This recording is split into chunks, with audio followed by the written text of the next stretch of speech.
ছেলেটার কি হলো গো? ওমা, ওমা দেখো না, ওর যে ধুম জ্বর। মোলো যা, আমি কি কবিরাজ নাকি যে বলবো কি হলো? কবিরাজকে খবর দে। এটুকু বাচ্চার উপরও তোমার এত কিসের রাগ গো? দেখছো তো ওর কোনো মতে কিছু হচ্ছে না। অন্তত ওকে একটু ভালোবাসো। ও মা, ছেলের কথা শোনো। বলি, আমি কি ডাইনি নাকি? শোন, তোর ছেলের ওপর আমার কোনো রাগ নেই, তোর বউয়ের ওপরেও ছিল না। ভালো কবিরাজ দেখা, সব ঠিক হয়ে যাবে। ও তো ভালো হবেই, ওকে তো ভালো হতেই হবে। হবে না, কিচ্ছু ঠিক হবে না। আমি কাউকে ছাড়ব না। আমার মুক্তি না হলে কারো রেহাই নেই।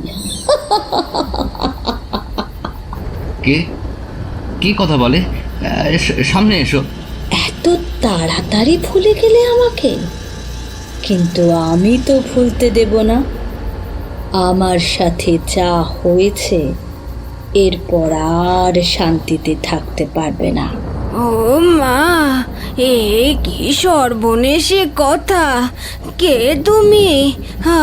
আমরা তোমার কি ক্ষতি করেছি? তোদের জন্য আজ আমাকে মরতে হয়েছে। তোদের জন্য আমার সব শেষ হয়ে গেছে। আমি তোদের ছাড়বো না। দিনের পর দিন তোরা আমার উপর অত্যাচার করেছিস, এত সহজে তোদের মুক্তি নেই। এই, কে তুমি?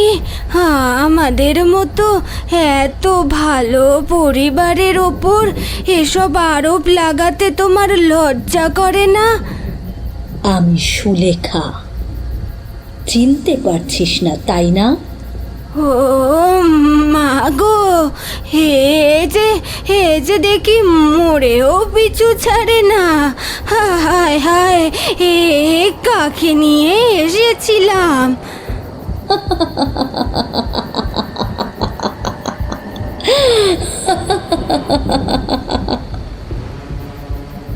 ও বাবা সুখেন, এই বৃষ্টির মধ্যে কোথায় যাচ্ছিস বাবা? আমার ছেলেকে বাঁচানোর ব্যবস্থা করতে। এই বৃষ্টির মধ্যে কোথায় যাবি বাবা? জানি না, তবে একটা ব্যবস্থা না করে আমি ফিরবো না আজ।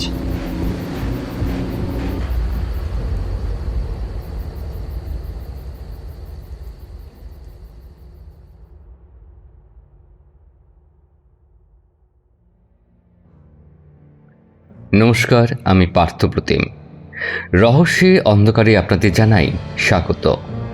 আজ আপনাদের জন্য রেখে গেলাম লেখিকা কৌশিকী বসুর কলমে তারানাথ তান্ত্রিকের গল্প প্রেত মুক্তি। তবে গল্প শুরু করার আগে একটি বিশেষ বার্তা। লেখিকা গল্পের রোমাঞ্চকর পটভূমি ও প্লট তৈরির খাতিরে বিভিন্ন অলৌকিক ও কাল্পনিক চিন্তাধারার আশ্রয় নিয়েছেন। বাস্তবের সাথে তার কোনো মিল থাকলে তা সম্পূর্ণ অনিচ্ছাকৃত ও কাকতালীয়। রহস্যের অন্ধকারের টিমের তরফ থেকে আপনাদের কাছে বিনীত অনুরোধ, নিছক গল্প শোনার আনন্দ নিয়েই আমাদের গল্পগুলি গ্রহণ করবেন। তবে শুনতে থাকুন আমাদের আজকের নিবেদন।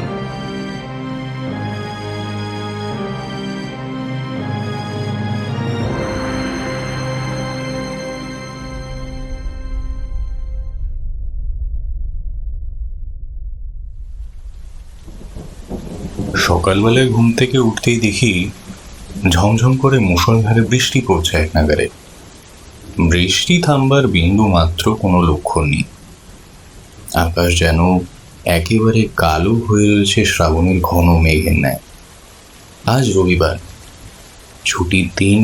এমন বৃষ্টি বাদলার দিনে আমার মন কেমন উদাসীন ও বিষণ্ণ হয়ে থাকে। কোনো কাজেই সঠিকভাবে মনোনিবেশ করতে পারি না, আর এই হলো আমার এক দোষ। তবে আমি জানি আমার মতন স্বভাব কিশোরেরও আছে। তাই তো আমরা বারবার এরকম বৃষ্টি ভেজা ছুটির দিনে মটলেনে যাই তারানাথ তান্ত্রিকের বাড়ি।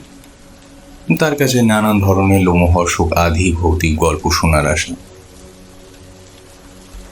বিছানা থেকে কোনো রকমে উঠে চোখে মুখে একটু জলের ছিটে দিয়ে এসে বসলাম জানলার ধারে। আধখোলা জানলা দিয়ে ভিতরে হুড়মুড়ি ঢুকে আসছে শীতল জুলো হাওয়া। বাইরের দিকে তাকাতেই দেখলাম প্রকৃতি পুরোপুরিভাবে ঝাপসা হয়ে গিয়েছে মুষলধারে বর্ষণের কারণে। যতদূর চোখ যায় ততদূর কোনো জনমানব নেই। চারপাশের পথঘাট একেবারে শুনশান, জনমানবহীন প্রকৃতির। মানুষ তো বহু দূরের কথা, নিদেন পক্ষে একটা কুকুর বিড়াল পর্যন্ত শুয়ে নিয়ে রাস্তার মধ্যে, যে যার মতন আশ্রয় খুঁজে নিয়েছে বিভিন্ন স্থানে। সকালে যাবতীয় প্রাতক্রিয়া সেরে ঘরের দরজা ভালো করে বন্ধ করে আমি ছাতা মাথায় এবার হাঁটতে শুরু করলাম রাস্তা ধরে। 5 মাথার মোড়ের কাছে এসে দাঁড়াতেই দেখলাম চায়ের ছোট্ট মতন গুমটি দোকানটায় বেঞ্চে বসে রয়েছে কিশোরী। আমার দিকে সে তাকিয়ে এবার মিষ্টি হাসি হেসে হাতের ইশারায় আমায় তার কাছে যেতে বলল। অগত্যা আমি এগিয়ে গেলাম সেদিকে। সে এবার সৌজন্যমূলক হাসি হেসে বলল, আরে ভাই, তুমি এখানে এমন বৃষ্টির দিনে কোথায় বেরিয়েছো শুনি? আরে কোথায় আবার, আমাদের প্রিয় ঠাকুরমশাইয়ের বাড়ি যাওয়ার উদ্দেশ্যে বেরোয়েছি। তবে আমি ঠিকই জানতাম যে পথে নিশ্চয়ই তোমার সাথে আমার দেখা হবে, কারণ তুমিও এমন আবহাওয়ায় ঘরে বসে থাকা ছিল না। এই দেখো না, সামান্য এই মোড়ের মাথায় আসতেই দেখা হয়ে গেল তোমার সাথে। তা চলো চলো, এবার আমরা বরং দুজন মিলে একসাথে মটলাইনের উদ্দেশ্যে রওনা দিই। আরে যাবো, এত তাড়াহুড়োর কি আছে? ঠাকুর মশাই তো আর কোথাও পালিয়ে যাচ্ছেন না। তবে যাওয়ার আগে বসো, 2 বন্ধু মিলে একটু গরম গরম চা খাই। কিশোরীর এই প্রস্তাব আমার নেহাত মন্দ লাগলো না। আমি এবার বেঞ্চের ফাঁকা অংশে গিয়ে বসলাম। কিশোরী দোকানদারের উদ্দেশ্যে 2 পেয়ালা চা আর 2টো সিগারেট দিতে বলল। বৃষ্টি বাদলার কারণে আজ চায়ের দোকানে খুব একটা বেশি ভিড় নেই। দোকানদার আমাদের দিক বাড়িয়ে দিল 2টো মাটির ভাঁড়ের চা আর 2খানি সিগারেট। চা খেতে খেতে সিগারেটের মধ্যে আগুন ধরালাম আমরা। তারপরে মনে সুখে তৃপ্তি সহকারে সুখটান দিতে দিতে নিজেদের মধ্যেই টুকিটাকি কথোপকথন শুরু করলাম। কিশোরের চা খাওয়া শেষ হলে সে মাটির শূন্য ভার ছুঁড়ে ফেলে দিল রাস্তার মধ্যে। তারপর দোকানের টাকা মিটিয়ে ঠাকুর মশাইয়ের জন্য 1 প্যাকেট পাসিং শো সিগারেট কিনে নিল। আমি জানি এই সিগারেট ছাড়া তার একেবারেই চলে না। পাসিং শো সিগারেট বরাবরই খুব ভালোবাসেন ঠাকুর মশাই। তবে আমাদের কাছ থেকে সিগারেটের প্যাকেট উপহার হিসেবে নিতে একটু আপত্তি করেন, এই যা। তবে মুখ আপত্তি করলেও মনে যে তিনি বেশ প্রসন্ন হন তা তার ঠোঁটের কোণে হাসি দেখলেই বোঝা যায়। দোকানে সমস্ত টাকা মিটিয়ে দেওয়া হয়ে গেলে আমি আর কিশোরী ছাতা মাথায় আবার নামলাম রাস্তায়। হঠাৎ কিশোরীকে দেখতে পেয়ে একটা মাঝবয়সী রোগাটে চেহারার লোক দৌড়ে এলো। চোখে নিদ্রাহীনতা স্পষ্ট ছাপ, মুখে বয়সের তুলনায় বেশি বলিরেখা দেখা দিয়েছে। এসে বলল, ভাই ভাই ভাই বড় বিপদে পড়েছি। আরে সুখেন, তুমি এখানে এইভাবে? বসো বসো বসো, কি হয়েছে? আসলে এভাবে তোমাদের বিরক্ত করতে চাইনি, কিন্তু বিপদটা এমনই যে কি করব কিছু বুঝে উঠতে পারছি না। আহা, এত ভাবছো কেন বলো তো? সব ঠিক হয়ে যাবে। আর বিপদের দিনে যদি বন্ধু হয়ে পাশে না থাকি তাহলে কি চলে? এরপর সুখে নামতা আমতা করে বলতে শুরু করলো, আসলে আমার ছেলেটা আজ বেশ কিছুদিন হলো ওর শরীরটা বড় খারাপ। ডাক্তার প্রদীপ কিছুদিন কিছু হচ্ছে না, জানি না কি হবে। কথাগুলো বলতে বলতে সুখেনের গলা ভিজে আসছিল।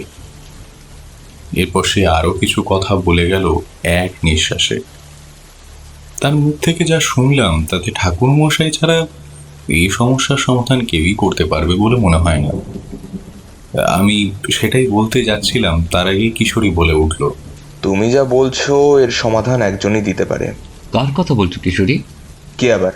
আমাদের ঠাকুর মশাই, মানে তারানাথ চক্রবর্তী। কিন্তু তিনি কি আমার কথা শুনবেন? আলবাত শুনবেন, আমরা তো তার কাছেই যাচ্ছিলাম। তুমিও চলো আমাদের সাথে। সমানে বৃষ্টি হয়েই চলেছে, তবে ইতিমধ্যে বৃষ্টির মাত্রা যেন বেড়েছে বেশ কিছুটা। আমরা এবার হাঁটতে হাঁটতে এগিয়ে যেতে লাগলাম মটলেনের উদ্দেশ্যে।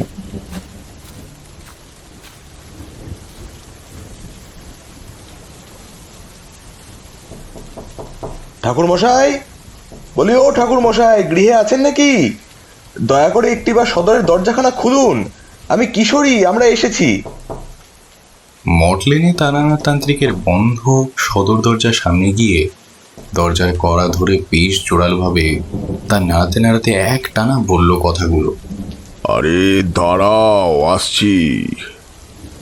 তারানাথের গলা পেয়ে দরজার কড়া নাড়া বন্ধ করলো কিশোরী। একটু পর খুট করে শব্দ করে দরজাটা খুলে গেল।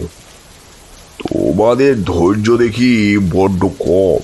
হ্যাঁ, একটু তো দাঁড়াতে হয়। আপনি তো আগে থেকেই জানতে পারেন যে আমরা আসবো, তাহলে তো আপনার উচিত প্রস্তুত থাকা। কিশোরী, কি হচ্ছেটা কি এসব? ওকে বলতে দাও বিভূতি, চিরকাল তো একই থেকে গেল। আপনি রাগ করবেন না দয়া করে। এসো, ভেতরে এসো। এরপর আমরা ভেতরে চলে গেলাম। তারানাথ আমাদের সঙ্গে আসা সুখেনকে দেখে প্রশ্ন করলেন, তোমাদের সঙ্গে উনি কে? ওনাকে তো ঠিক। ঠাকুর মশাই, ও আমার পরিচিত, ওর নাম সুখেন। আগে আমাদের পাড়াতেই থাকতো, তারপর স্ত্রী বিয়োগের পর ও অন্যত্র চলে যায়। এখন আবার খুব বিপদে পড়ে আমার কাছে এসেছিল। মনে হলো আপনি হয়তো এই বিষয়ে সমাধান করতে পারবেন। সুখেন ঠাকুর মশাইকে প্রণাম করে বলল, আমাকে বাঁচান ঠাকুরমশাই, আমাকে বাঁচান। আমার যে বড় বিপদ, আমার ছেলেটা। লোকটার গলা বুঝে এলো। তারানাথ একটু গলা উঁচিয়ে ডাকলেন, চারিমা, আয় তো একটু জল দিয়ে যা। যাই বাবা। চারি এসে জলের 3টে গ্লাস আর অন্য একটা পাত্রে বাতাসা রেখে চলে গেল। আজ ওসব থাক, আসলে আজ একটু চিন্তা নিয়ে এসেছি। সেসব মিটুক, পরে না হয় একদিন খাওয়া হবে। চারি আর কিছু না বলে চলে গেল। কিশোরীকে এই কথা বলতে দেখে বুঝলাম সুখেন ব্যাপারটা নিয়ে বেশ ভালোই চিন্তায় আছো। আমি আর কিছু বললাম না। ঠাকুরমশাই, আমার ছেলেটা বড় অসুস্থ, সব ঠিক হয়ে যাবে তো? সব শুনছি, আগে একটু জল বাতাসা খাও দেখি। এমন খালি মুখে কোনো কাজ হয় না।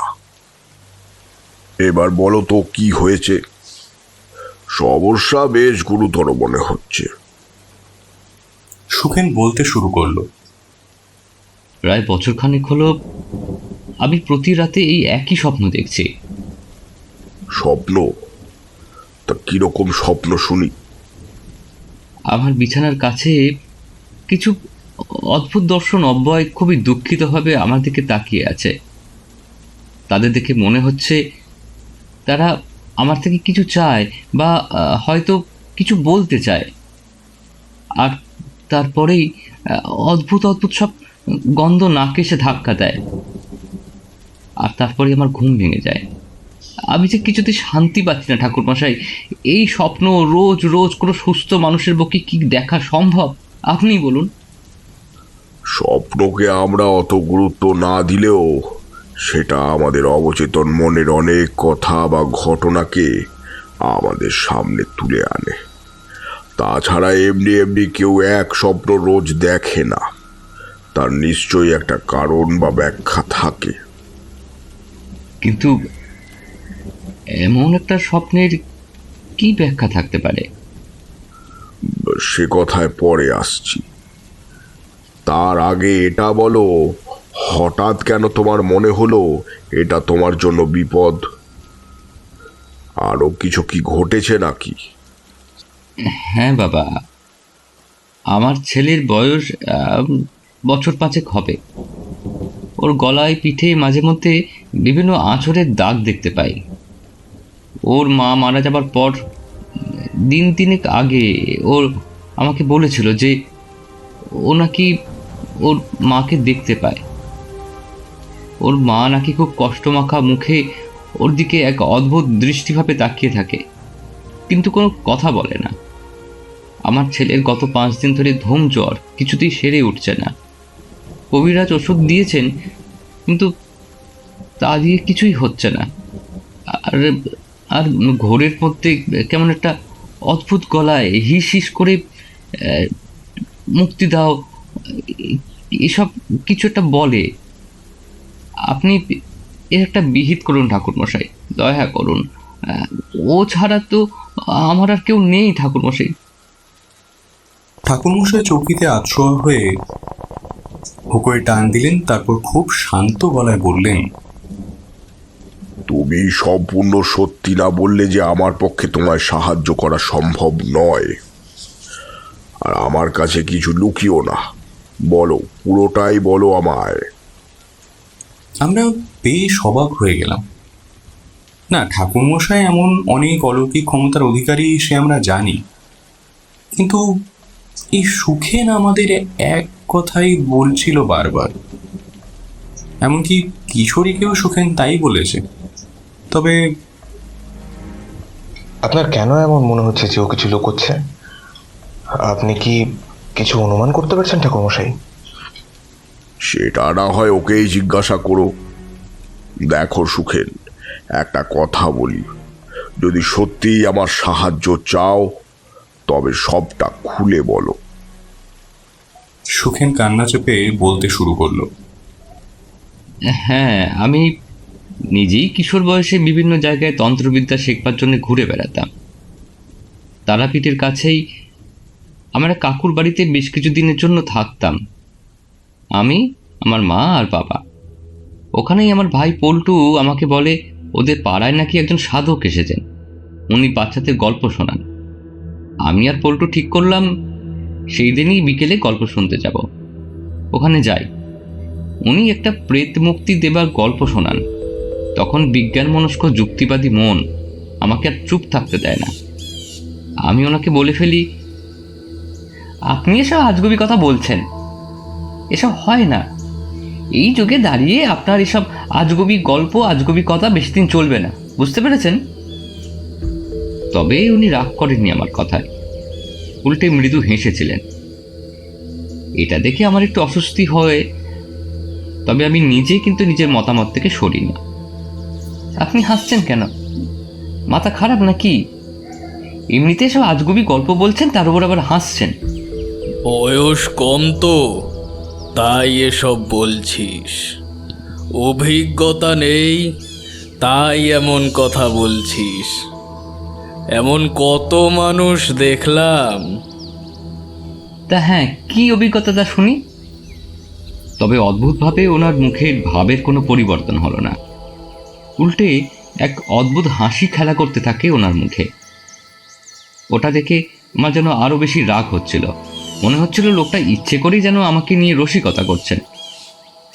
ওখানে থাকা বাকিরা আমাকে থামানোর চেষ্টা করছিল, তবে আমি কারো কথা শুনিনি, তর্ক করেই যাচ্ছিল। এক পর্যায়ে উনি বললেন, বেশ, আজকে তোমরা যাও, তবে ও এখানে একটু থাকুক। কেন? ওরা যাবে কেন? ও, আপনার মিথ্যে ধরা পড়ে যাবে ভেবে আপনি ভয় পাচ্ছেন বুঝি? না না না, আমার কোনো ভয় নেই। তবে ওরা তো আর আমার কথা অবিশ্বাস করেনি, সুতরাং ওদের আমি বিপদে ফেলতে চাই না। আপনি ঠিক কি বলতে চাইছেন বলুন তো শুনি। তুই একা থাকলেই বা কি ক্ষতি? ভয় করছে নাকি? হ্যাঁ, তাহলে বরং তুইও। ওনার এই কথাটা আমার বেশ গায়ে লাগলো। এত বড় কথা! আমারও তখন জেদ চেপে গেছিল। বললাম, বেশ, আমি একাই আছি, দেখি কি হয়। এরপর ওরা সকলে চলে গেল। পল্টু আমাকে বোঝানোর চেষ্টা করেছিল, তবে আমি ওকে রেখে গিয়ে বললাম, তুই যা, আমি সত্যিটা জেনে তবেই যাব। পল্টুও বাইরে চলে যায়। উনি আমাকে ইশারা করে ওনার সঙ্গে পাশের ঘরে যেতে বললেন। আমি ওনার সঙ্গে চলে যাই। ঘরটা একেবারেই ফাঁকা, কোনো আসবাবপত্র নেই, কিন্তু বন্ধ ফাঁকা ঘরে একটা গা গুলোনো গন্ধ রয়েছে। এ কিসের গন্ধ? ইস, কি বাজে! এই আপনি সত্যি করে বলুন তো আপনার মতলবটা ঠিক কি? তিনি কোনো উত্তর দিলেন না। আমার সারা শরীর কেমন যেন গোলাচ্ছিল, তবু নিজেকে সামলে নিয়ে অপেক্ষা করছিলাম। আসলে বয়স কম, ওনাকে ভুল প্রমাণ করার জন্য একটা অদ্ভুত নেশা চেপে গেছিল আমার মাথায়। এতটা বলে কিছুক্ষণ চুপ করলো সুখেন। আমি আর কিশোরী প্রায় দম বন্ধ করে ওর কথা শুনছিলাম। এর মাঝেই একবার তারানাথের দিকে তাকালাম, তবে তার মুখের ভাবরেখার কোনো পরিবর্তন দেখতে পেলাম না, যদিও এটাই স্বাভাবিক। সুখেন নীরবে চোখের জল ফেলছিল। কিশোরী তাকে সান্ত্বনা দিল। তারানাথ এতক্ষণ চুপ করে সবটা দেখছিল। এবার সে মুখ খুলল। নিজেকে সামলাও সুখেন, এখনো যে অনেক কিছু বাকি, সময় যে বড্ড কম। এ আপনি কি বলছেন ঠাকুরমশাই? না, এ হতে পারে না। তারপর কি হয়েছিল সেটা বলো। আমি আমার সবটুকু দিয়ে চেষ্টা করব, তবে তার জন্য আমার সবটা জানা দরকার। সুখেন এবার ধীরে ধীরে নিজেকে সামনে নিল। তারপর ধীরে ধীরে বলতে শুরু করলো। এরপর আমি ওনার দিকে তাকাই। আমি ওনার দিকে তাকাতে দেখি উনি যেন কিসের একটা মন্ত্র উচ্চারণ করছেন আর হাত দিয়ে কিছুটা ক্রিয়া করছেন। আর অদ্ভুতভাবে সেটা করবার প্রায় সঙ্গে সঙ্গেই দরজা জানলা বদ্ধ ঘরটায় সেই গন্ধটা আর নেই। আমি কৌতূহলী চোখে ওনার দিকে তাকাই। এ কি গন্ধ কোথায় গেল? ও গন্ধ চলে গেছে। এটা কিভাবে হতে পারে? নিশ্চয়ই কোনো জানলা বা দরজা আছে এ ঘরের ভেতরে, যেটা এতক্ষণ চোখে পড়েনি আমার। দেখো, খুঁজে যদি কিছু পাও। কথাটা বলে উনি মৃদু হাসেন। আমি ওই ঘরটা চারপাশে খুঁজতে শুরু করি, তবে দুর্ভাগ্যের বিষয় আমি সেরকম কিছুই খুঁজে পাই না। তবে তখনও আমি ওনার ওই অলৌকিক ক্ষমতার কথা বিশ্বাস করতে পারছিলাম না। বারবার আমার মনে হচ্ছিল এখানে কিছু একটা ব্যাপার আছে যেটা আমি দেখতে পাচ্ছি না। আমাকে এইভাবে খোঁজাখুঁজি করতে দেখে উনি হেসে বললেন, আমি আসলে এই মন্ত্রে প্রেতেদের মুক্তি দিই। এইবার বিশ্বাস হলো? প্রেত বলে কিছু হয় না, এসব অসম্ভব ব্যাপার। তাহলে তুই বল, এটা কিভাবে সম্ভব হলো? নিজেই তো সারা ঘরটা খুঁজে দেখলি, কিছু কি এমন পেলি? অগত্যা আমি ওনার কথা মানতে বাধ্য হলাম।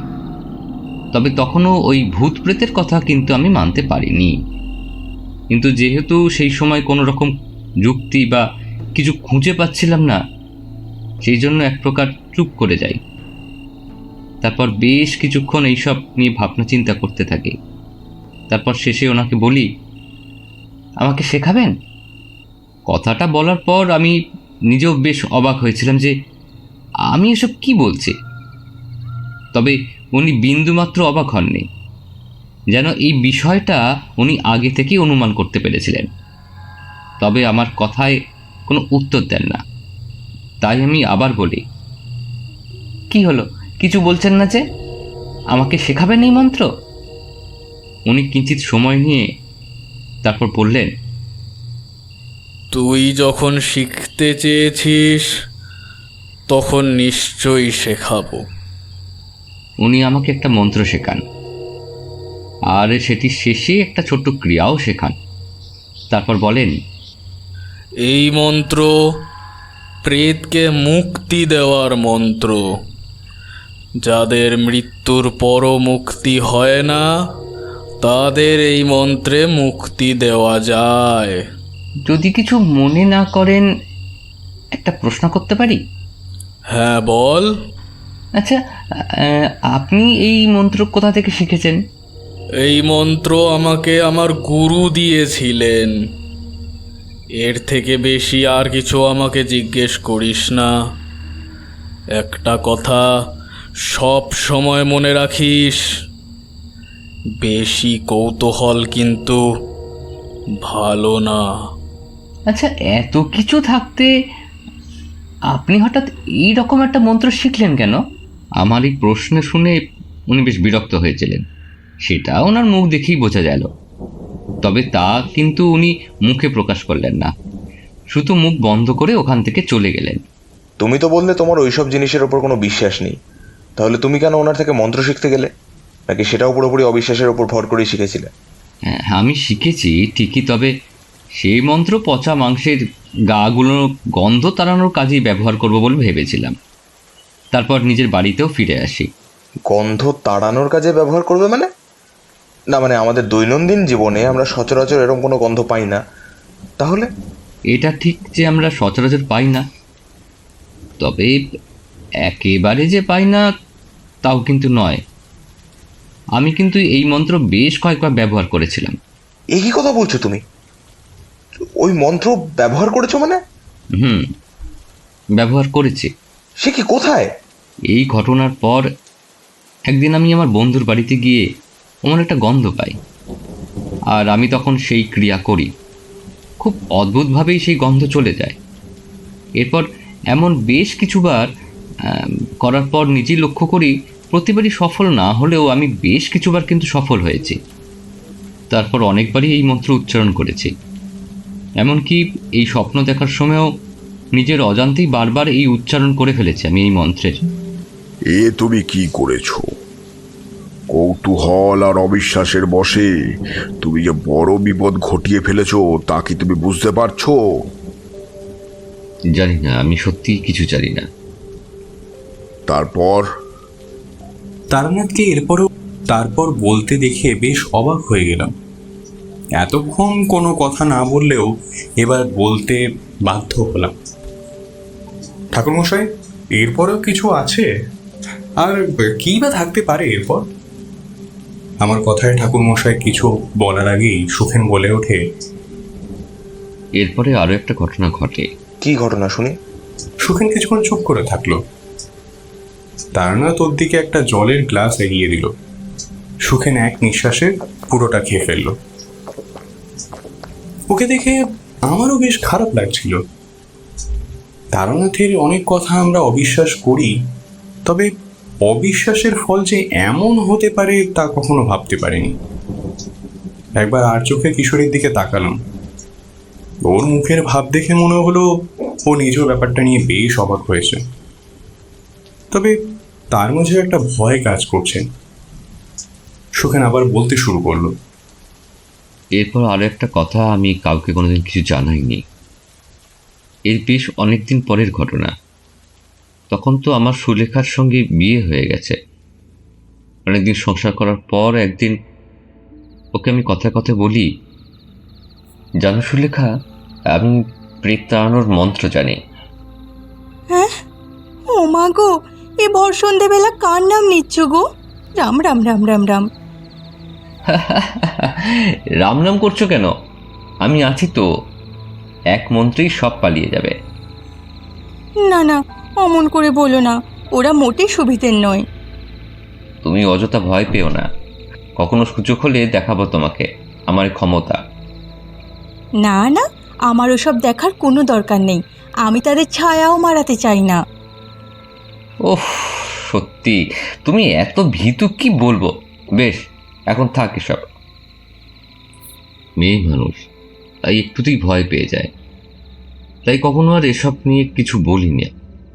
তারপর আমার বদলি হয়ে যায়, সেখানে আমাকে চলে যেতে হয়। আমার বউ তখন এই কলকাতার বাড়িতে আমার বাবা মায়ের সঙ্গে থাকতো। এখানে বলে রাখা ভালো, আমি বরাবরই খুবই মুখ চোরা। কারোর সামনে দাঁড়িয়ে তার ভুল হলেও তাকে সবটুকু মুখ ফুটে বলতে পারি না। আমি নিজে বিয়ের পর থেকে বহুবার আমার বাবা মায়ের কারণে আমার বউকে কষ্ট পেতে দেখেছি। ওকে দিয়ে অমানসিক পরিশ্রম করানোর দিনগুলো আজও আমার চোখের সামনে ভেসে ওঠে। অনেকদিন সহ্য করার পর ও আমাকে একদিন বলেছিল, আচ্ছা, আমার কি দোষ বলো তো? যতই চেষ্টা করে ওনারা আমাকে কেন মানতে পারেন না বলো তো? আমার ভালোবাসার কি কমতি আছে বলো তুমি? আর তুমিও তো কিছু বলো না। আমার একার চেষ্টাতে কি করে এই সংসার এই সম্পর্ক টিকবে বলো তো?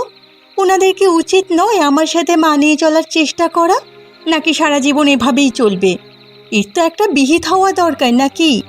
তুমি ওনাদের সাথে কথাবার্তা বলো, ওনারা নিশ্চয়ই তোমার কথা শুনবে।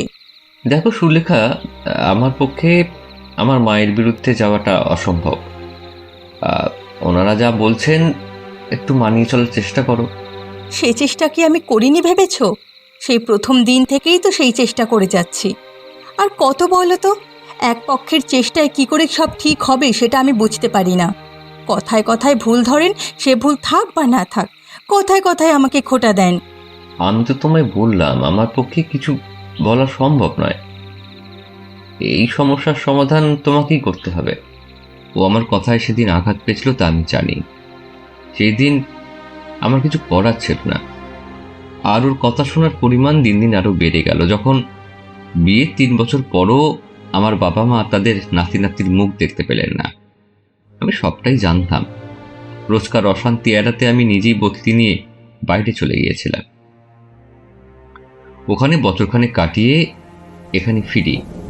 তারপরে আমাদের ছেলে হয়। ওর গায়ের রংটা একটু চাপা হওয়ায় ছেলে হওয়ার পর আমার বউকে কষ্ট পেতে হয়।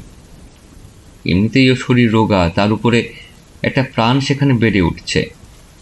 প্রাণ শক্তির অনেকটাই সেখানে চলে গেছে। তাই সন্তান জন্মের পরই ওর একটু অসুখ বিসুখ শুরু হয়।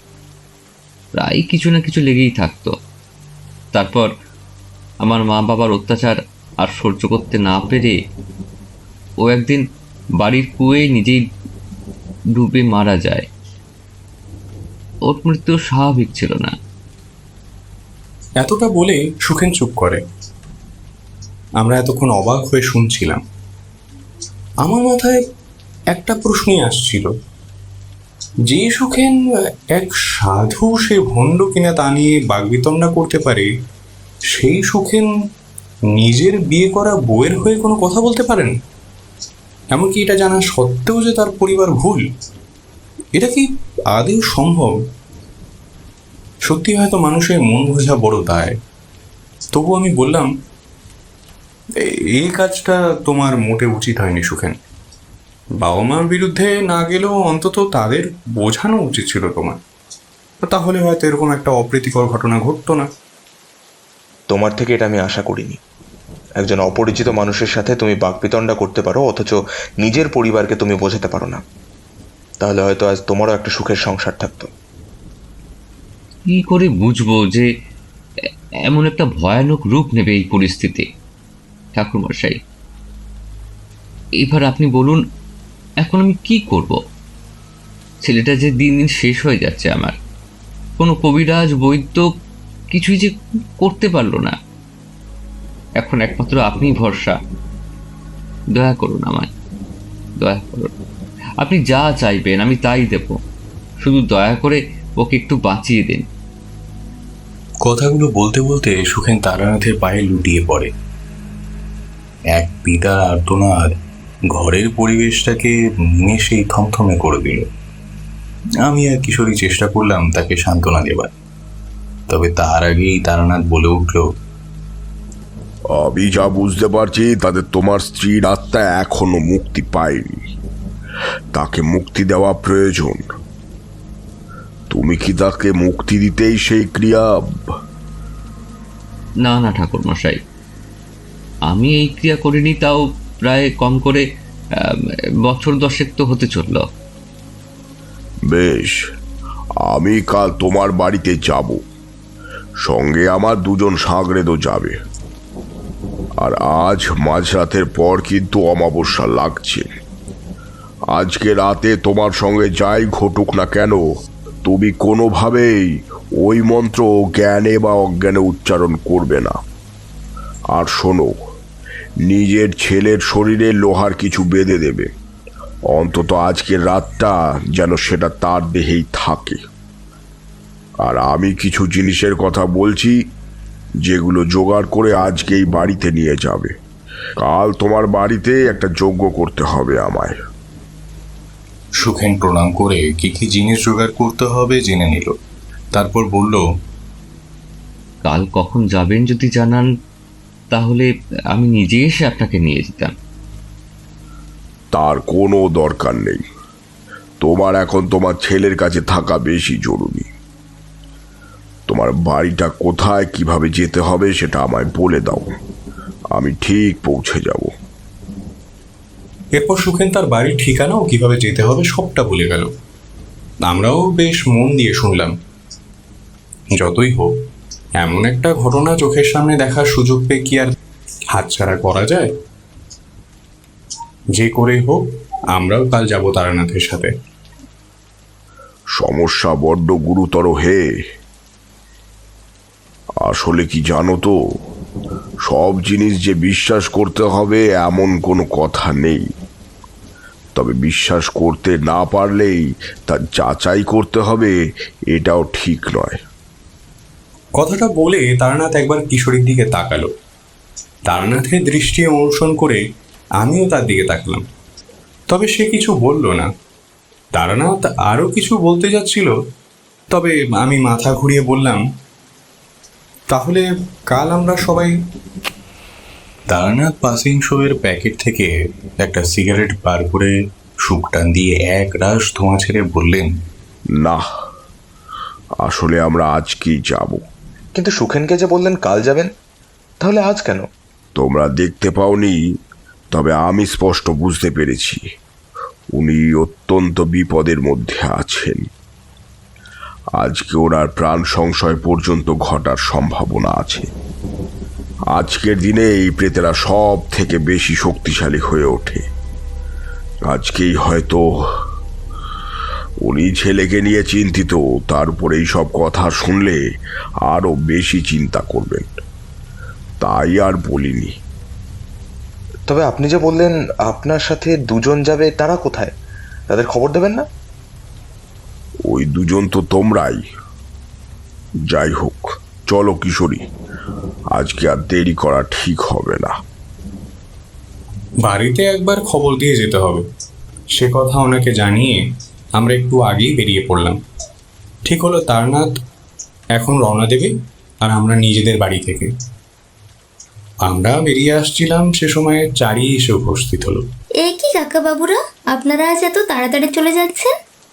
আপনাদের আসর আজ হঠাৎই এত তাড়াতাড়ি ভঙ্গ হয়ে গেল যে বড়? চারিমা, ওই যে লোকটা এসেছিল তার খুব বিপদ। আমরা এখন সেখানেই যাচ্ছি। তুই দরজাটা ভালো করে বন্ধ করে দে মা। আজকে রাতে আমরা তিনজনই ফিরতে পারবো না, আর সাবধানে থাকিস কেমন?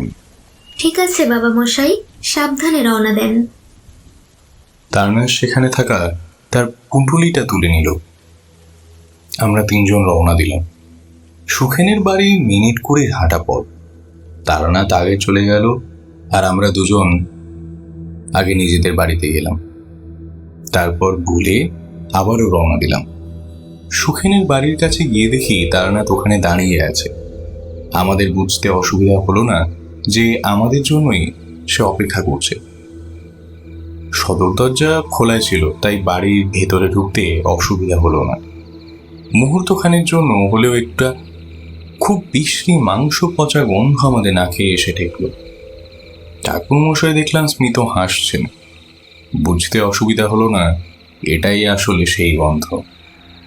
আমরা বাড়ির ভিতরে যেতেই সুখেন আমাদের দেখে বেশ অবাক হলো। এ কি ঠাকুরমশাই, আপনারা এই সময়? এই যে বললেন কাল আসবেন, তাহলে? কেন সুখেন, এখন আসায় কি কোনো অসুবিধা হলো? মা, না না না, তা কেন?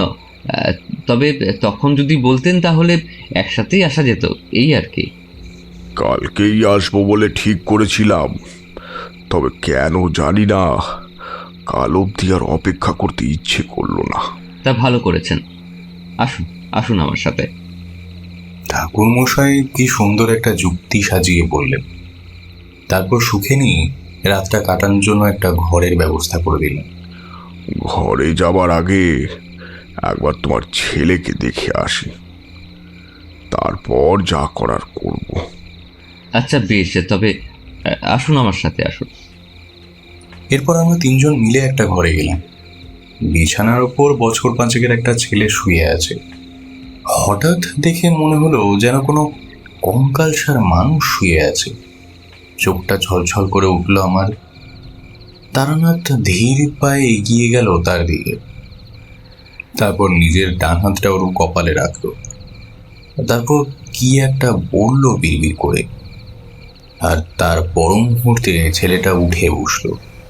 তার গলা থেকে একটা হিংস্র মেইলি কণ্ঠ ভেসে এলো, ছাড়বো না, কাউকে ছাড়বো না, আমার মুক্তি চাই, মুক্তি না পেলে কাউকে ছাড়বো না, কাউকে না।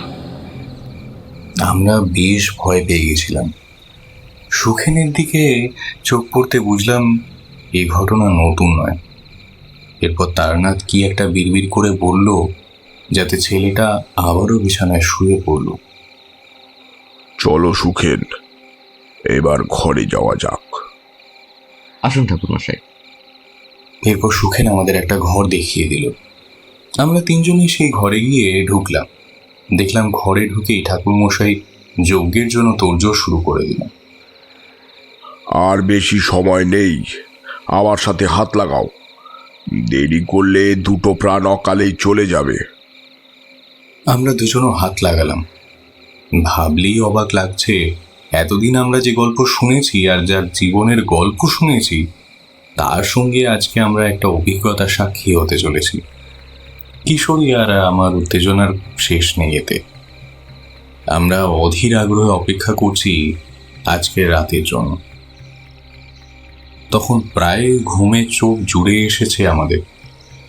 দেওয়ালে হেলান দিয়ে বসে ঢুলছি, হঠাৎ শুনতে পেলাম একটা গোঙানির শব্দ।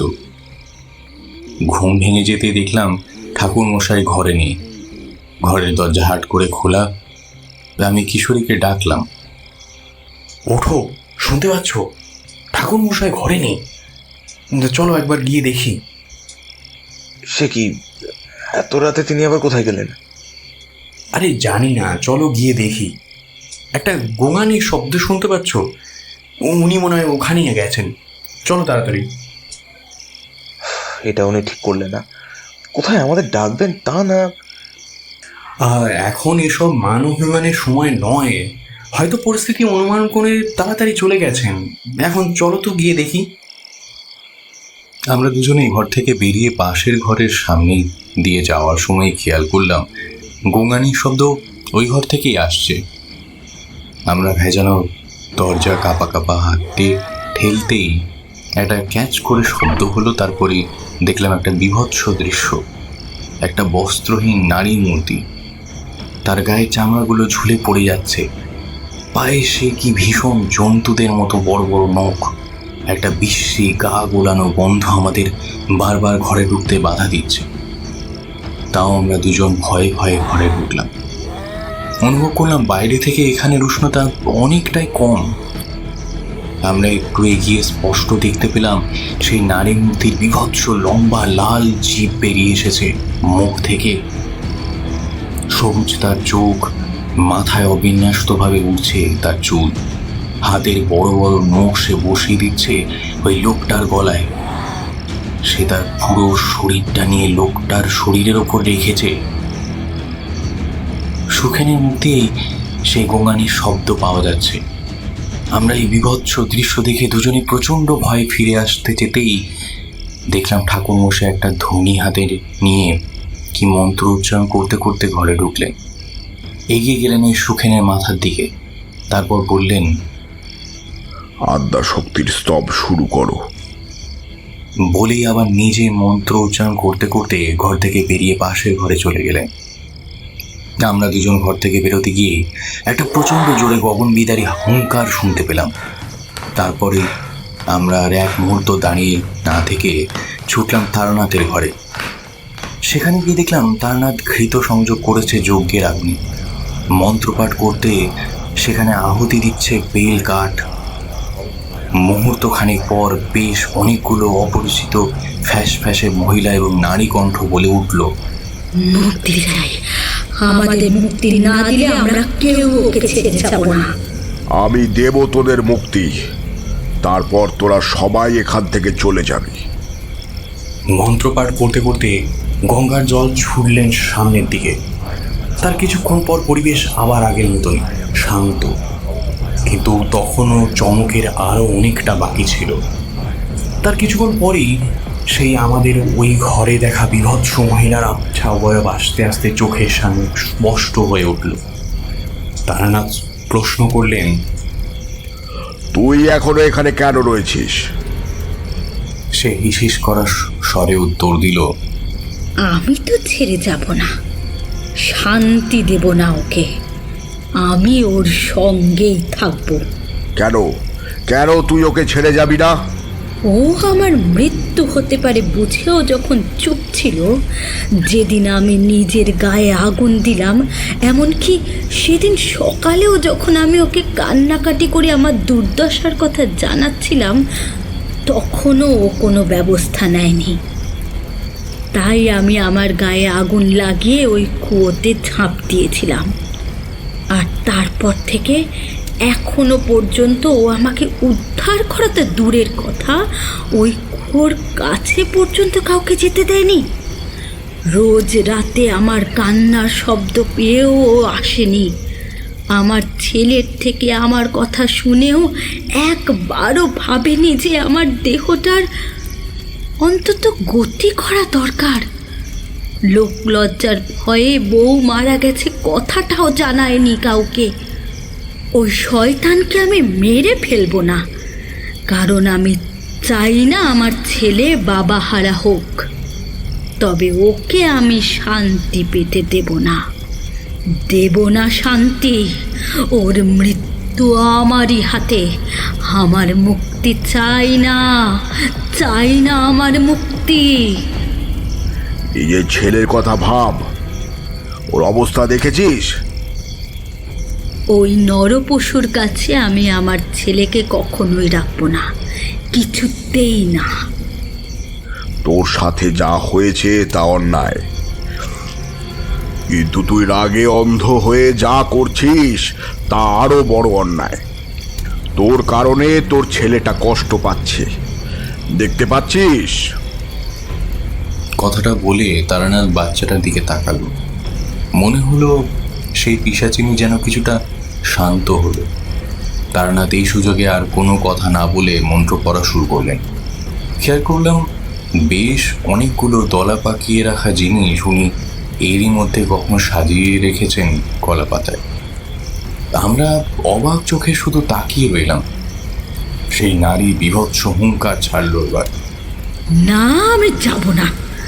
তুই একজন সাধক হয়ে ওই পাপীকে সাহায্য করছিস, ওর সাথ দিচ্ছিস। আমি ওই বাচ্চাটাকে বাঁচানোর চেষ্টা করছি, আর কিছুই নয়। যা, তুই চলে যা। তারানাথ অনবরত মন্ত্র পড়তে থাকে। ধীরে ধীরে এই অবয়ব মিলিয়ে যায় এক সময়। তারপর আর কোনো সাড়া পাওয়া গেল না। খেয়াল করলাম দলা পাকানো মণ্ডর আর একটিও ওখানে পড়েনি। বুঝতে বাকি রইল না তারানাথ ওকেও মুক্তি দিয়েছে। সমস্ত কিছু শান্ত হওয়ার পর যজ্ঞের আগুন যখন ঠাকুরমশাই নিভিয়ে ফেলেছেন, তখন যজ্ঞের কুণ্ডের সাদা ধোঁয়া উপরে উঠতে শুরু করেছে। আমি কি মনে করে সেই ধোঁয়ার কুণ্ডলির দিকে তাকালাম। অস্পষ্ট হলেও যেন ত্রিনয়নী মা কালীকে মুহূর্তের জন্য হলেও দেখতে পেলাম আমি। তারানাথ আমাদের ইশারায় পাশের ঘরে আসতে বললেন। আমরাও তাই গেলাম ওনার পিছু পিছু। সেখানে গিয়ে দেখলাম সেই সুখেনের গা জ্বরে পুড়ে যাচ্ছে। প্রদীপের আলোয় চোখে পড়ল তার গলায় সৃষ্টি হয়েছে গভীর ক্ষত। সেখান থেকে টাটকা রক্ত ছড়িয়ে পড়ছে। কিশোরী পায়ের দিকটায় নিচু হয়ে কিছু দেখছে দেখে আমি প্রশ্ন করলাম, কি দেখছো কিশোরী? এই দেখো সুখেনের পায়ের কি অবস্থা। তাহলে কি ওই পিশাচিনী মরণ কামড়টা দিয়েই গেল? এত উতলা হয়ে লাভ নেই।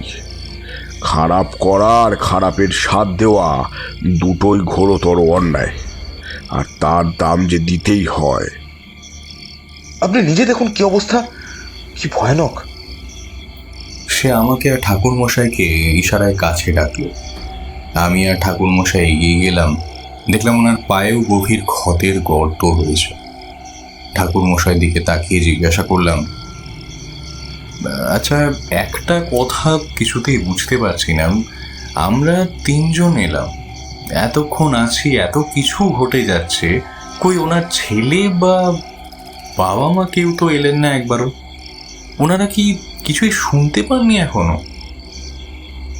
না, ব্যাপারটা তা নয়।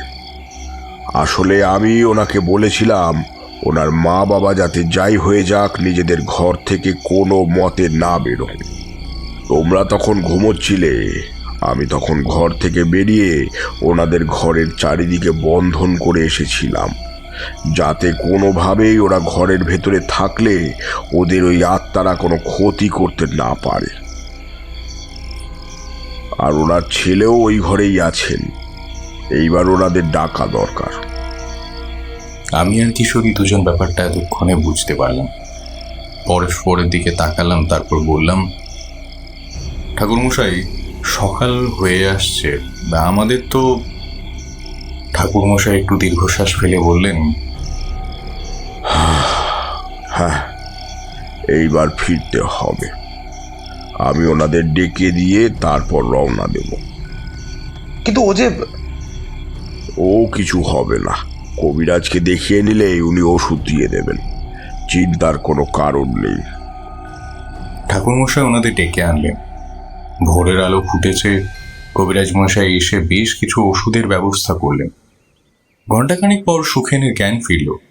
সে উঠে বসে ঠাকুরমশাই ওনাকে বললেন, আর কখনো কোনো দিনও তুমিও মন্ত্র জপ করবে না, না হলে সর্বনাশ থেকে তোমার পুরো পরিবারকে বাঁচানো যাবে না আর কোনো দিনও। ঠাকুরমশাই, এমন কেন হলো আমার সাথে? দেখো, আমার পক্ষে আসল কারণটা বলা সম্ভব না, তবে যতটুকু অনুমান করতে পারছি, তোমায় যিনি এই মন্ত্র শিখিয়েছিলেন তিনি হয়তো কোনো অনুশোচনা থেকেই সেটি করেছিলেন। হয়তো ওনার কোনো অর্ধসমাপ্ত কাজ ছিল যা উনি তোমাকে দিয়ে শেষ করাতে চেয়েছিলেন, আর সেই জন্যই এইসব শিখিয়েছিলেন। কিন্তু তোমার কখনোই উচিত হয়নি ও মন্ত্র প্রয়োগ করা। মন্ত্র শিখলেই যদি সবটা জানা যেত, তবে তন্ত্রের এত দিক বা তা শিখতে এত সময় লাগতো না। সমস্ত ক্রিয়ারই সঠিক কিছু প্রক্রিয়া থাকে, যেগুলো ঠিকঠাক না হলে চরম বিপদ, এমনকি মৃত্যু পর্যন্ত ঘটাও অসম্ভব নয়। ছেলেটাকে ভালো রেখো, আজ আসি। সুখেনের মা ঠাকুরমশাই দিকে হাত জোর করে ধন্যবাদ জানিয়ে বললেন, একটু কিছু মুখে না দিয়ে গেলে যে গৃহস্থের। আমার ওসবের দরকার নেই। পারলে আগামী জন্মে মানুষের সাথে একটু ভালো ব্যবহার করবেন। আপনার বাড়ির বউ হয়ে আসা ব্যক্তিও একজন মানুষ, সেও আপনার ছেলের মতো কারোর আদরের মেয়ে ছিল। তার মতন পরিণতি যেন কারোর না হয়। সম্ভব হলে কুয়োর মধ্যে থাকা আপনার বউয়ের দেহটার গতি করুন। ভালো থাকবেন। আর যদি আপনারা এই ভালো ব্যবহার ওই মেয়েটার সাথে করতেন, তাহলে হয়তো এত কিছু হতোই না। কেন যে আজও কিছু মানুষ এমন জঘন্য কাজ করে তা সত্যিই অজানা। যাই হোক, ভালো থাকবেন। আশা করি কৃতকর্মের ফল যা পেলেন তাতে ভবিষ্যতে এমন কাজ আর করবেন না। ঠাকুরমশাইয়ের সঙ্গে আমরাও বেরিয়ে এলাম। হাঁটতে হাঁটতে বেশ কিছুটা চলে আসবার পর ঠাকুরমশাই বললেন, কি হে কিশোরী, এইবার এই বুড়োর গল্পগুলোকে আজগুবি মনে হচ্ছে কি? হ্যাঁ,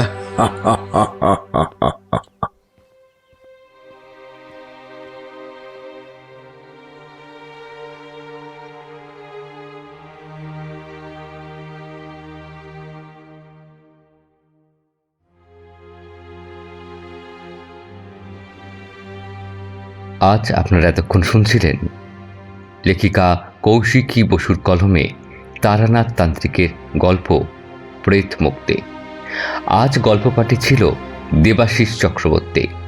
তারানাথ তান্ত্রিকের ভূমিকায় শুভদীপ ঘোষ, অন্যান্য চরিত্রে মৈনাক, পার্থপ্রতিম, তুহিন, দুর্বা, সাথী বসু, প্রীতি, পূজা ও দেবশ্রী। গল্পের সূত্রধর আমি পার্থপ্রতিম। শব্দ সংযোজনে মেঘা দাস, আবহে শুভজিৎ, প্রচ্ছদ অলঙ্করণে ঈশান। গল্পটির সমগ্র পরিকল্পনা ও পরিচালনায় পার্থপ্রতিম দাস। গল্পটি কেমন লাগলো তা জানাতে ভুলবেন না আমাদের লাইক ও কমেন্টের মাধ্যমে। আর খুব ভালো লাগলে শেয়ার করুন সবার সঙ্গে। আরও ভিন্ন স্বাদের গল্প শুনতে আজই সাবস্ক্রাইব করুন আমাদের ইউটিউব চ্যানেলটি। তবে আজ আসি, আবার অন্য কোনো দিন এক নতুন গল্প নিয়ে হাজির হব আপনাদের কাছে। ততদিন ভালো থাকুন, সুস্থ থাকুন আর শুনতে থাকুন রহস্যের অন্ধকারে। নমস্কার, শুভরাত্রি।